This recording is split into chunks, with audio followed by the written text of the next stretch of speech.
Hi, this is Nami, and this is the talk about Pluto in Aquarius. Happy new era, happy new age.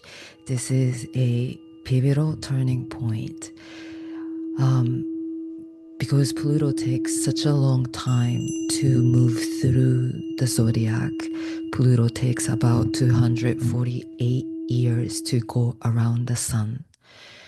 So not everybody who reincarnates on this planet Earth don't get to necessarily live through this era of Pluto in Aquarius.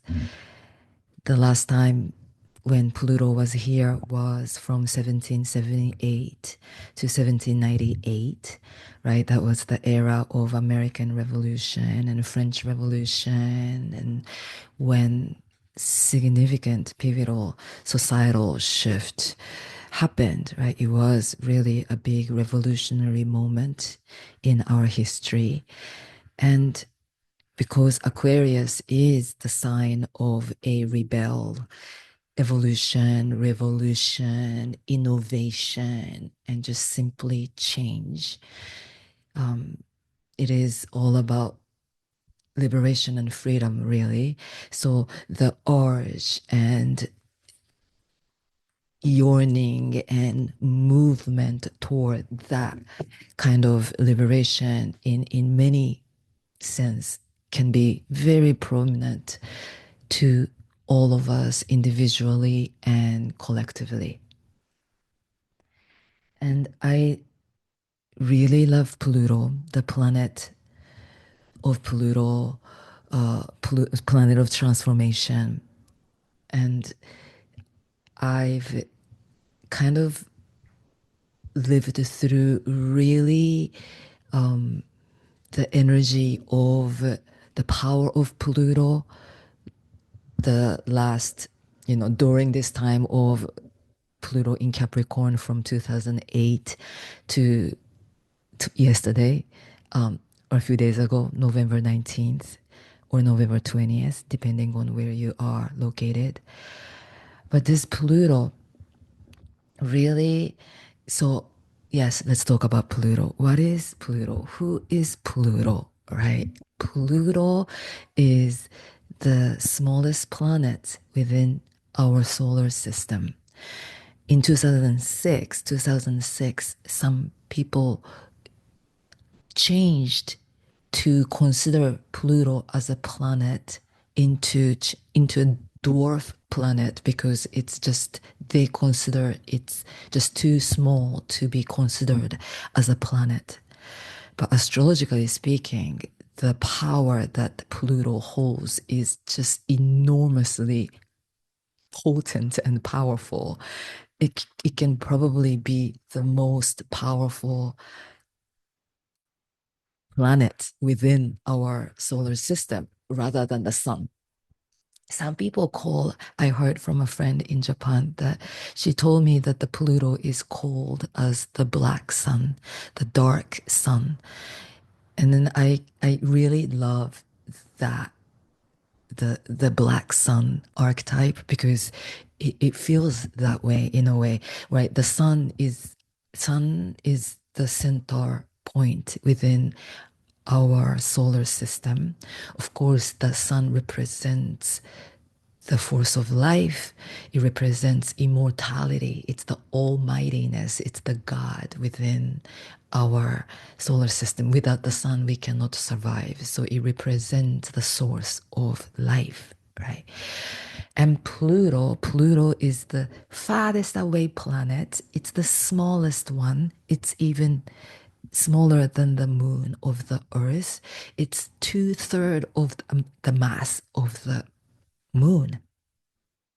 So it's so tiny, but and then it orbits around the sun. It's the farthest away orbit within this solar system.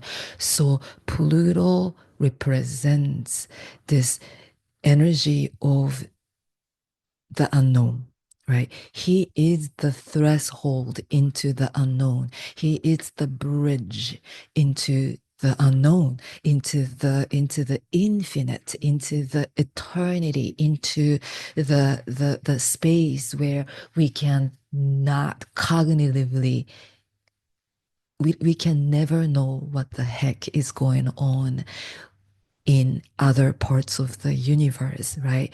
We are just operating on a real tiny, tiny corner within this space of eternity.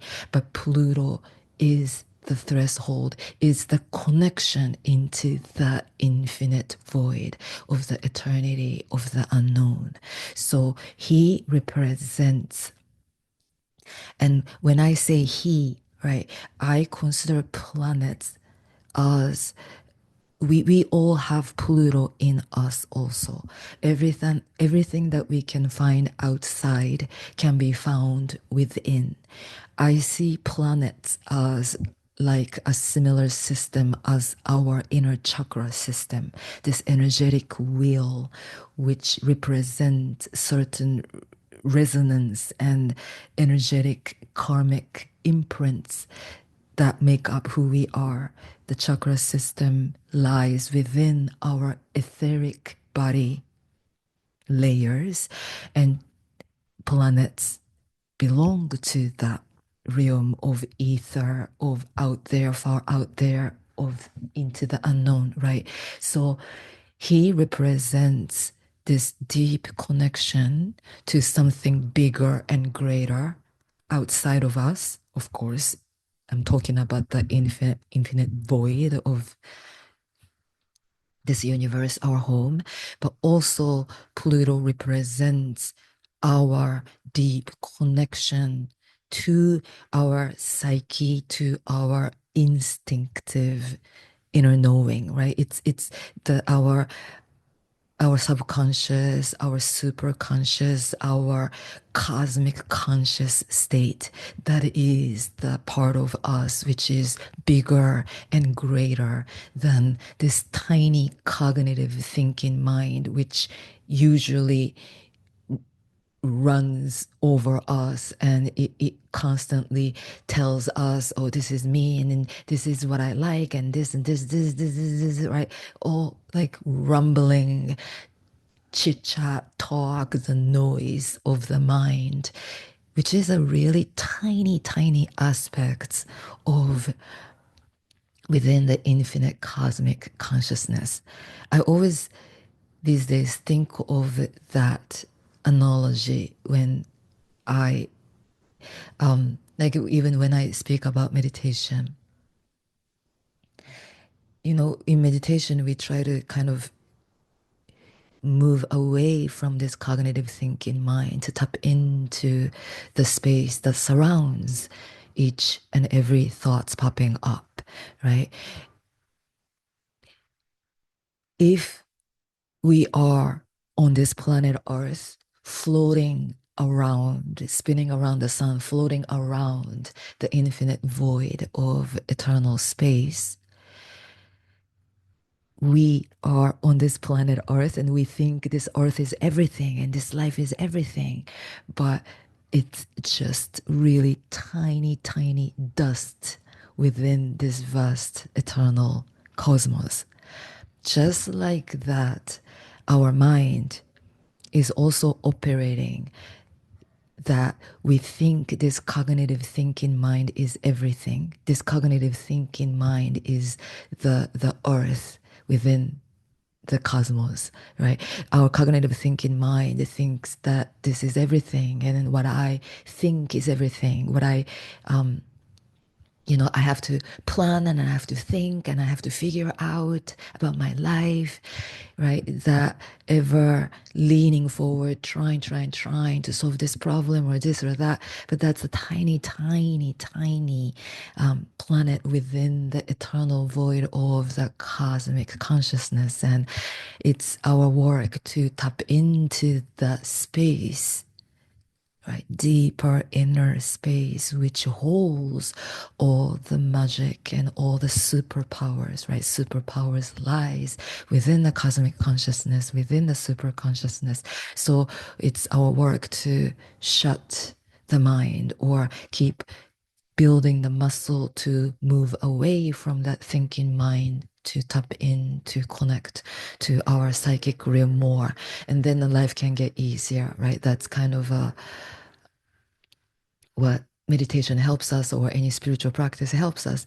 But anyway, so coming back to the themes of Pluto, right? So Pluto represents this psychic energy, intuitive energy, right? It represents the instinctive inner wisdom, inner knower, right?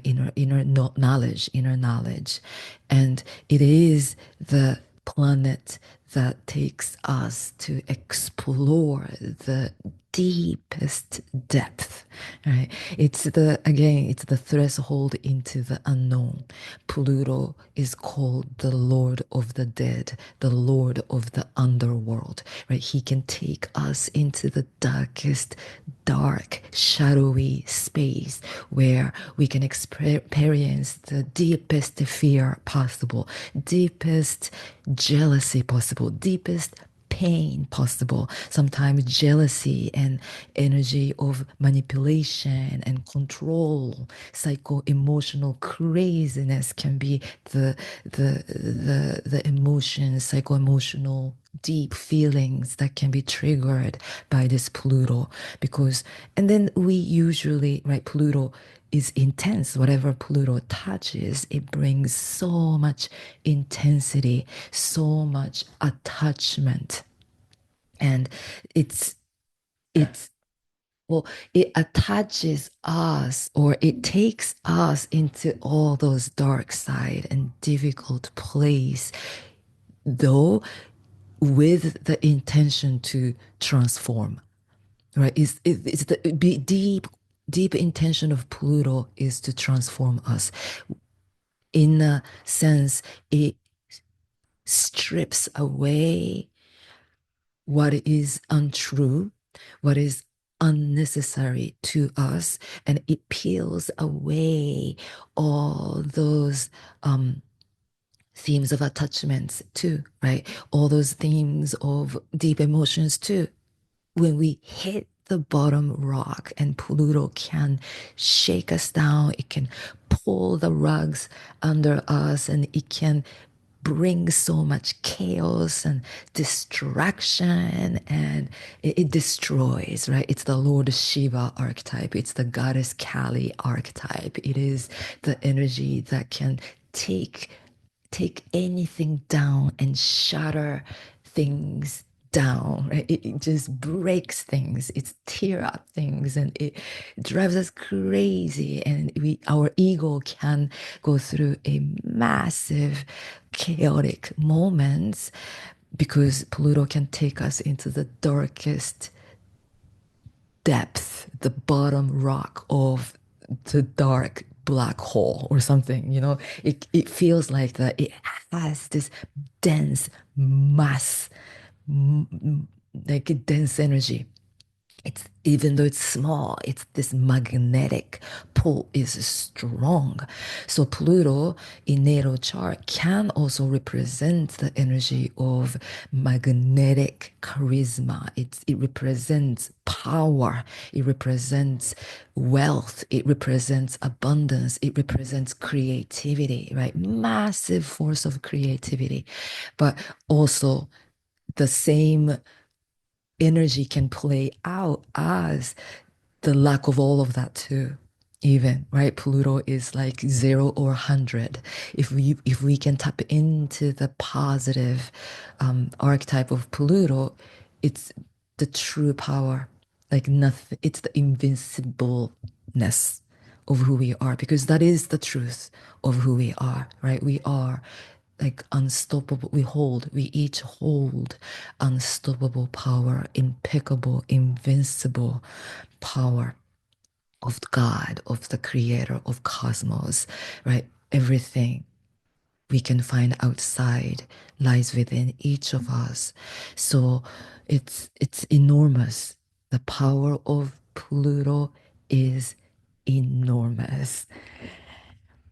And through taking us into the darkest side, and Pluto make us face our fear, and it asks us to continue to live with all those attachments and all those control that keeps trapping us, or it gives us an opportunity to shed those skins of attachments and false identities, and like shed skins again and again and again and again, stripping away pieces of us that don't belongs to us, so we can come back and return to our raw and primordial power, which is our true essence, true nature. And right, Pluto holds this archetypal image of rising from our own ashes as the immortal phoenix, rising energy, right? So Pluto really shatters aspects of us to move through the ego death so we can wake up. We can wake up to the higher truth, the truth of who we are. Right.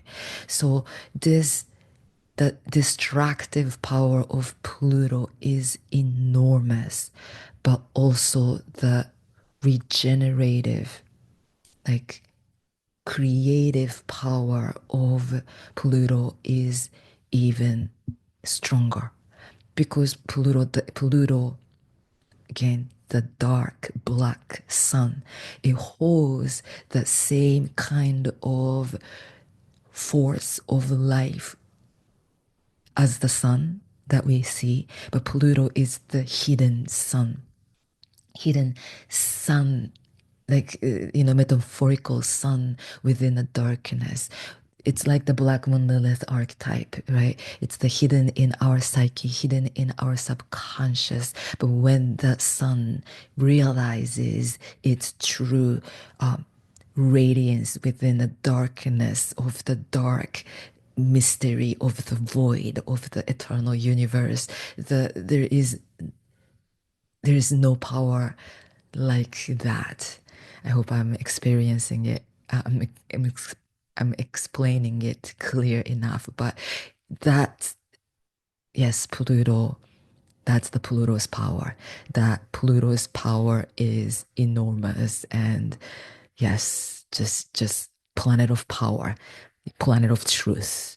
He is the planet of truth. It's the deep, primordial, essential truth, which is love.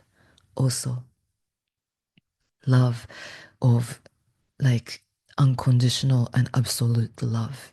It's the essence of the creator. It's the essence of the source. It's unconditional bliss, the joy. Those are all themes of Pluto, I truly believe, even though Pluto is usually associated with the shadow and darkness and all of that. But it, you know, the truth is there is no duality within the source. There is no duality. In the spiritual sense, we are all one, right? So when the Pluto helps us to really understand that space without duality, the space which merges into the the sense of wholeness and oneness, because Pluto is the threshold into the unknown, and it kind of is the doorway into the unknown and the doorway to the higher truth, right? So Pluto, now Pluto in Aquarius versus Pluto in Capricorn, right? So Capricorn and Aquarius holds a massive energetic shifting point to me. The every signs from Aries into Taurus, Taurus into Gemini, Gemini into Cancer, all those changes of the changes within each signs have, it's the yin yang energy, right? Rise, the masculine, down, the fall, the feminine. It's not the fall is it's just energetically, everything is like a tide. Everything moves up and down, right? Everything within this universe is vibration. It's the energy, and energy fluctuates. That's how this universe works, right? It's ups and downs, and masculine and feminine, and life and death, and inhales and exhales. And it's the dance between those opposing forces create this material reality. The zodiac wheel starts with the spring equinox point. That's when the Aries energy starts. And from Aries into Capricorn, Capricorn rules is associated with the 10th house. Aries energy can be associated with the first house in the zodiac wheel of astrology. And from Aries, Aries, the first house, has the theme of I amness. This is me, this is my body, this is who I am, my ego, my identity, my personality. Everything has, those themes have a lot to do with the first house, right? From there, I think of the zodiac wheel as metaphorical one kind of one life cycle from the birth Aries point, the rising point, into the second house, what I have, my body, third house, how I think, how I communicate, how I express, fourth house, our root consciousness, but also our home, right? How fifth house, love, romance, work, relationship, commitments, higher education, higher awareness, philosophy of life. Through all those journey that we go through individually, 10th house Capricorn theme can represent our ambition, our like big dream, which can be related to career, right? Our work. It is the top of the mountain we try to get to. 10th house and Capricorn theme can be this sense of success or achievement, right? Attainment. And from that point of Capricorn into 11th house, I feel like individual journey in my own, just this metaphorical, my take on this wheel, right? Up to this 10th point is kind of this individual journey. When it comes to 11th house Aquarius theme can be bigger than the individual, bigger than my need, my want. 11th house is the house of humanity, humanitarian need. It is about the global awareness. It is, yes, it's associated with groups and everything. It's association with the collective, right? The more it's the bigger perspective. It's the Aquarius, the water bearer.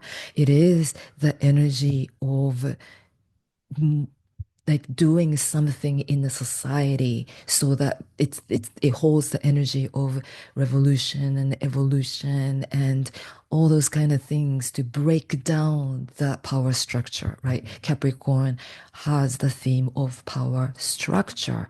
It's the societal norm, it's the societal rules, it's the conformist kind of ways of this is how you should do this.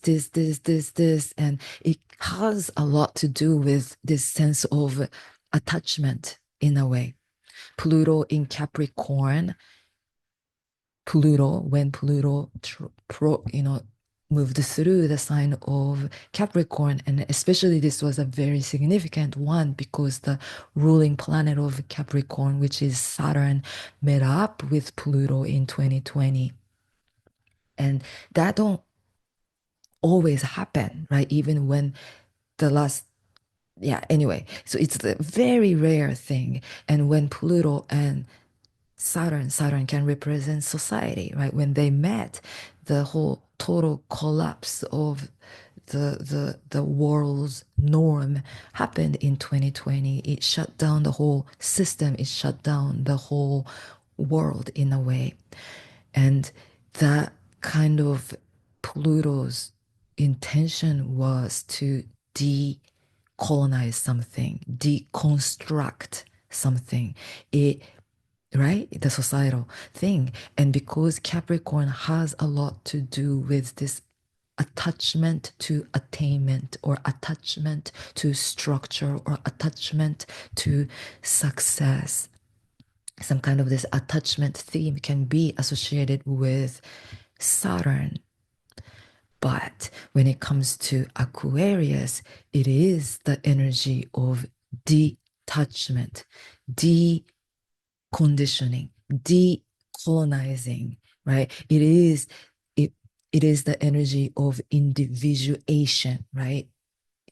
This Pluto in Aquarius era is going to be a very important era for us to really own our uniqueness and authenticity and love who we are as God created, unique, one of a kind spirit within this universe. It's that uniqueness and individualistic nature. It is the power to each of us. It's not the power to 1% or one system or one, the political system and then all those things. That's the old system, right? The era of the earth that lasted the past 200 years has been shifting. Right? Pluto moving into Aquarius is not the beginning point of the era of the air. That got that started on a December solstice of 2020 when the great conjunction of Saturn and Jupiter came together at 0 degrees of Aquarius. Saturn and Jupiter always meet in every 20 years. And the last 200 years, except 1980, around then, but the last 200 years, every time that they met in the earth signs. So that last 200 years was the era of the earth.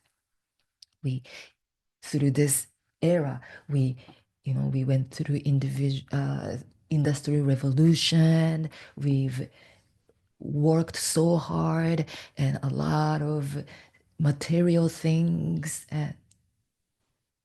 got invented and our life got, it's yes, we've built the empire in a way through the last 200 years. That was the era of the earth. But we are shifting into the era of the air. And this Pluto's ingress into Aquarius will accelerate that. But what's the air? Air element. Air is the digital. Air moves faster. The earth element is material, it's dense, it's the material realms of things and titles or what we have. Maybe that was the focus point, but now how people live or how people make living can be completely different from the last 200 years. There is more freedom, there is more quick and fast movement of information. That's the air, right? Information and communication and spreading of all that and connecting worldwide. It's the technology, it's the AI, it's the advancement of all that, right? So there is this whole power system changing now. Everybody is a main character, and everybody has always been a main character, but there is going to be more, innovative new ideas. Yes, more and more is going to come in for this next 20 years and a lot of technological advancement. We already seen it, AI, right? Since Pluto ingressed into Aquarius last year in March, and it moved back and forth a few times, but this AI theme got crazy the last few years, and suddenly everybody's talking about aliens and you know out the outer space and all those things because Aquarius holds all those themes of aliens and extraterrestrial things and all that. and more of us gonna be communicating with that the unknown realm, and more of them will start to communicate with us too, because we are at the point of human evolution where our consciousness is expanding more and more, and I think we are becoming more ready to really communicate with the space where we couldn't accept in the past, because we were just so trapped within this logical, critical thinking mind. And we were limiting our own selves as yes or no, right and wrong, and what is real, what is unreal, right? But we belong to this infinite space of mystery, like thinking certain things as realistic and unrealistic, like this life here on earth within this eternal void of the universe is already so unrealistic, and it's just right, it's crazy, it's crazy, and we forget how crazy it is to be alive here on earth, spinning around on this solid rock around the sun and this solar system around some another center point of the galaxy, within floating around within this eternity, right? That just is so unreal in a way, and it's just amazingly beautiful and magical, right? So this is a big shifting moment.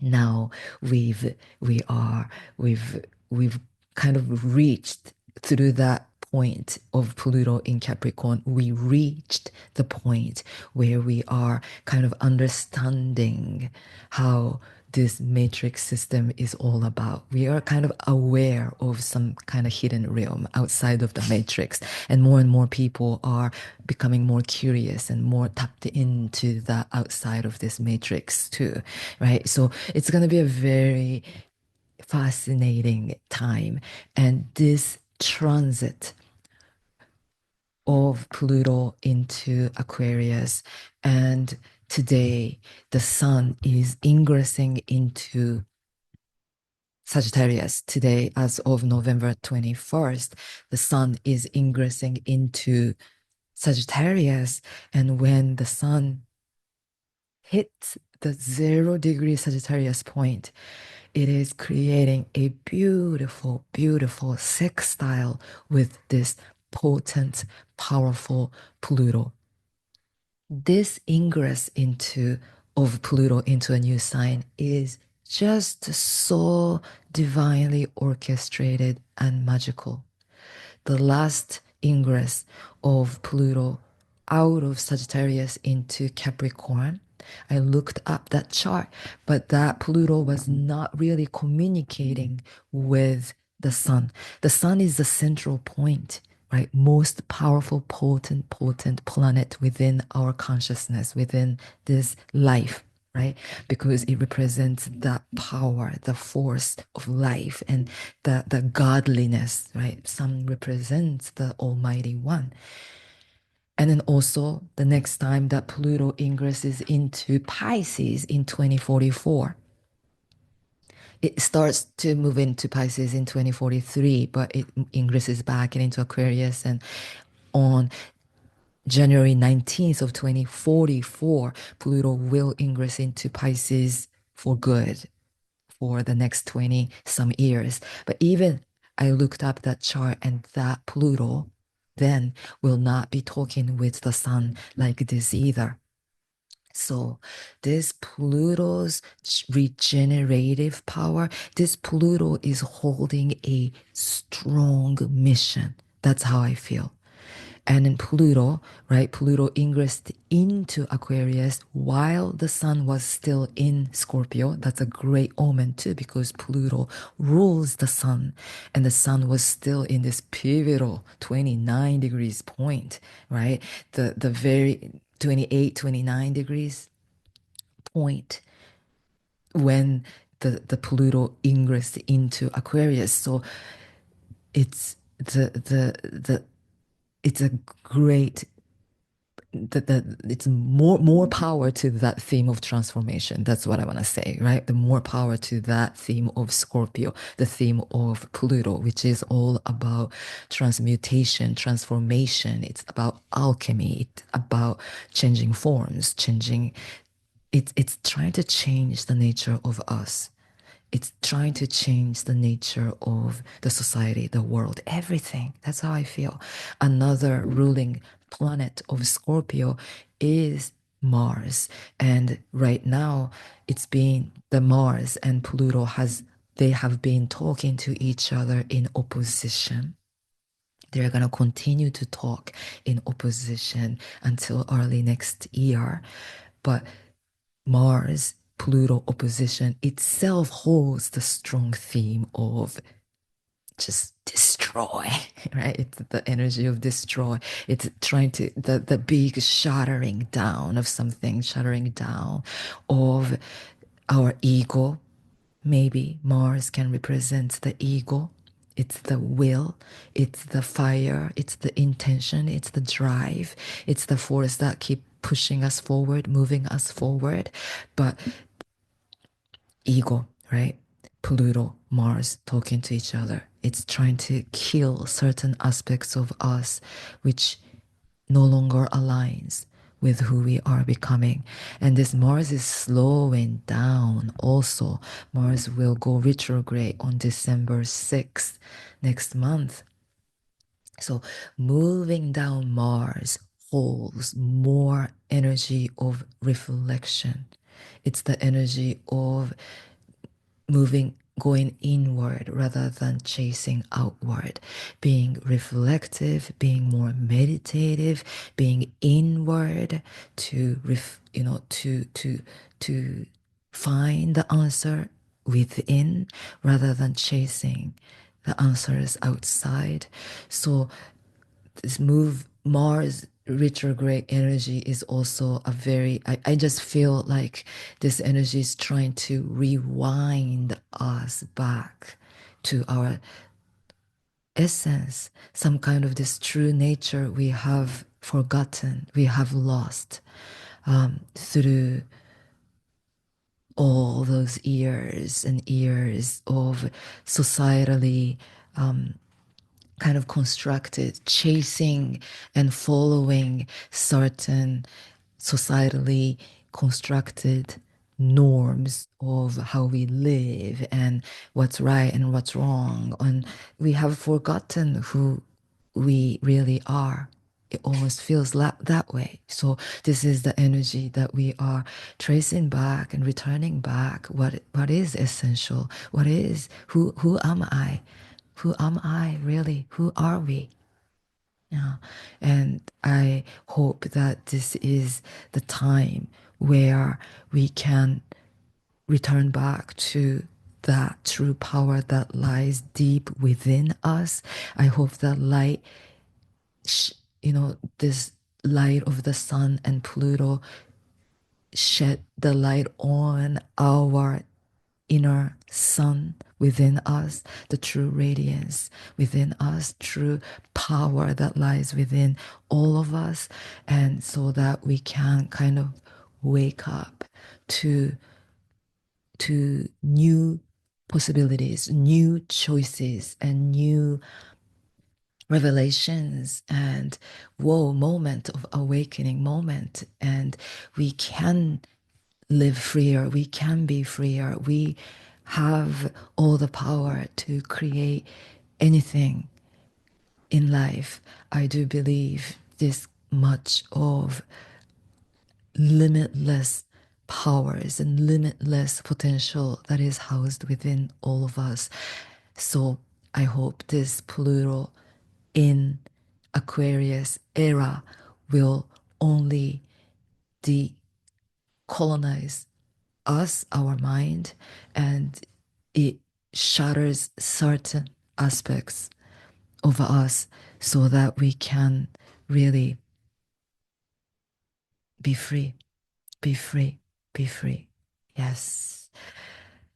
Thank you so much for listening. I hope this resonated with you. And yes, it's an exciting time. It's one of a kind energy that is present with us. So let us let us make it our time. Let us make it our era and choose to create this, when we choose to create the life that we want, or heal aspects of us, and if we could transform the dark into the light within each of us as an alchemist, if we can do that within, um, all, we are inseparable energetically, right? What happens within can ripple out and heal others, and it's gonna be the force of change in the world, right? The change that we make within creates